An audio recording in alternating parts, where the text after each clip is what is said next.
What is up, guys? Jacob here with the Rasta Reptiles, showcasing my brand new Savannah Monitor. Got him 2 days ago. Yeah, 2 days ago. Only about 3 months old. There he is right there. Little Marley. Don't know what sex he is. Can't really sex them until they're a little bit older. But just wanted to showcase him and his enclosure. And give some facts about Savannah monitors, because there is some misconception with taking care of them. But first I will start off with the cage itself. I've got them in a 20-foot long, or 20-gallon long, sorry. I know that will not sustain him for when he is bigger, but he is only about 6 inches right now, so he is a perfect fit for it right now. The soil substrate that I have for him is coconut fiber mixed with Repti bark. Works pretty well, holds moisture extremely well, and very good for digging, which Savannah monitors like to do. Mainly what I've got here is I've got 2 hides and 2 water dishes, and then some shrubbery because he is in shed to rub his neck and stuff on. Start with his hides. I've got one here on the warm side, which is currently at around 100, 105, which is good for his size right now. When he gets older, it will need to be higher, like up to 130 plus. Kind of like Euromastics, they need higher temperatures as well. But it's a little decoration that used to be for my desert environment. It used to be like a rock pillar, but it's hollow, so I laid it on its side, and it's a good hide. And it's one side is like just open, so he can dig in it if he wants to. He prefers that hide as the best. He always goes there and sleeps at night because it's on the warm side. Right here is one of his water dishes. This is the one he drinks out of because it's the smaller one. And he doesn't really bathe in it, so he prefers that one. That little rock right there is his food dish. Right here is his second hide. It's his moist box, kind of like what you would do for a leopard gecko. Used to be a tunnel to it, but it collapsed, so I just dug it out for him so he can go down there, and he still does. He takes his food down there when he goes to eat, and it's got a little opening so I can see it, and he can't get out. But and it's also on one side, it's like dirt, so he can dig another tunnel if he wants to. But yeah, pretty humid down there. If you take away this little dirt right here, like the top of it is always moist with condensation. And then here's his second water dish, which he uses for bathing. I've got 2 things in it to help him scratch off that shed. 2 hard little decorations. But yeah, like I said, on his warm side is about 100, 105. In the middle right now it is about, what did I say, 86 degrees, and over here it's pretty much the same, because it's pretty warm in my room right now. But yeah, if you're thinking of getting these guys, especially if you're getting an older one, mine's only 3 months old, so I don't really have to worry about it, but they do like to redecorate their cages. They like to make it as fit as possible for them. They will tear down decorations, so if you like to make it pretty, be warned. Your little Savannah monitor might not like all the decorations you like. But yeah, so I guess I'll go on to the animal itself, the Savannah monitor, facts and stuff. A very big misconception about Savannah monitors is that they're desert dwelling reptiles, which they are not. If you set them up in a desert environment, it will kill them. They will not get the right hydration that they need, and they won't need their just natural things, like their natural habits, like digging. Sand doesn't really work for them because they like to make tunnels. Best thing to do is actually just like regular soil, but that's mainly for when they get bigger, when they dig frequently. They're from the savannas of Africa, which are soil, grassy, very humid.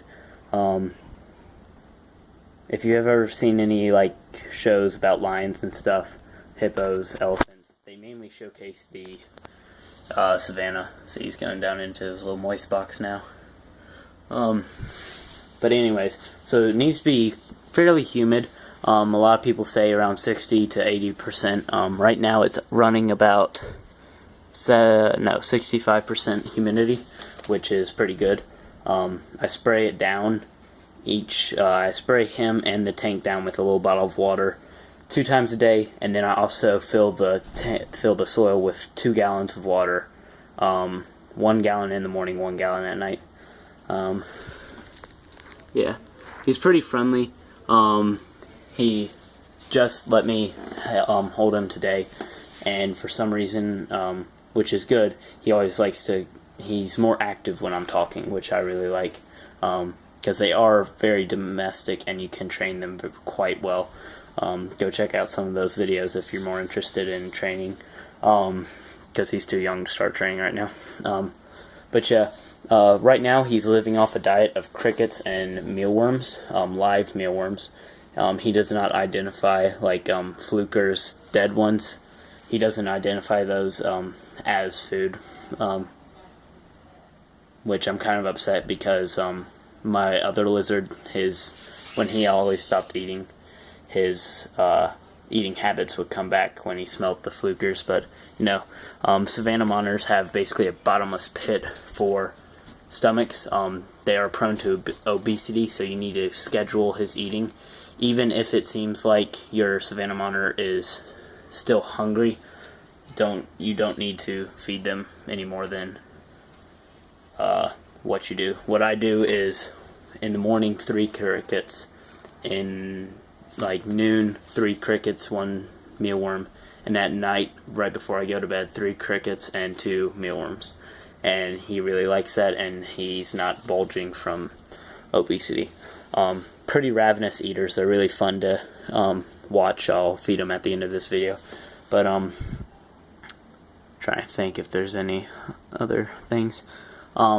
Another thing that's very popular to do is, and quite necessary, a lot of people agree, is to make sure that on their warm side, under their heat lamps, they have some type of rock or something to climb on, but then under that rock is a hiding spot, like how I have this.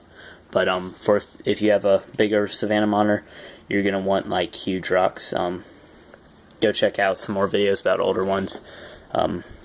Because mine, once again, is only 6 inches and about 3 months old. But yeah. Just need to make sure, basically, that everything is pretty wet. Because, as I've noticed from this guy, he's not really drinking. He's just wetting himself down. He's really cute. I really love the way Savannah monitors look.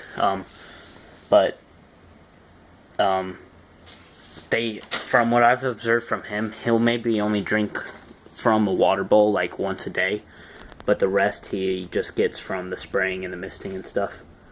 But yeah. Good thing to have is electrical thermometer and a hygrometer, which measures humidity. But yeah.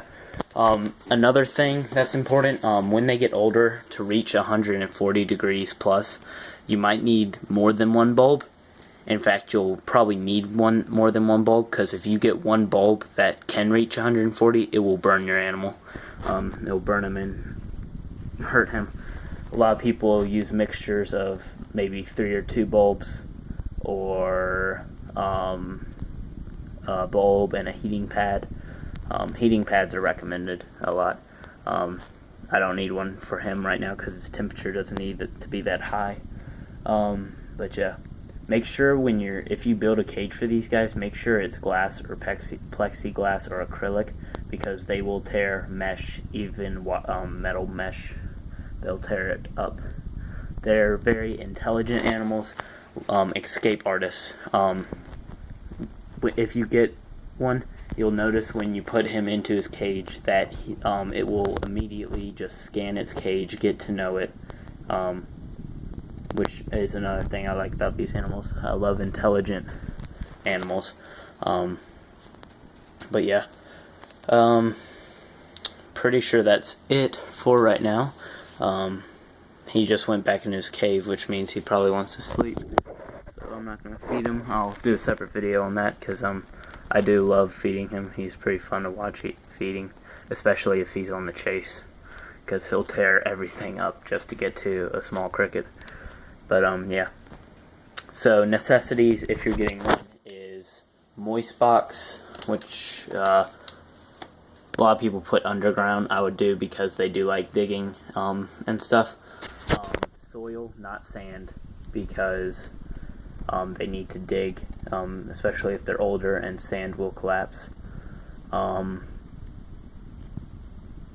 large enough water bowl for them to completely soak in underwater, not too much that he can drown.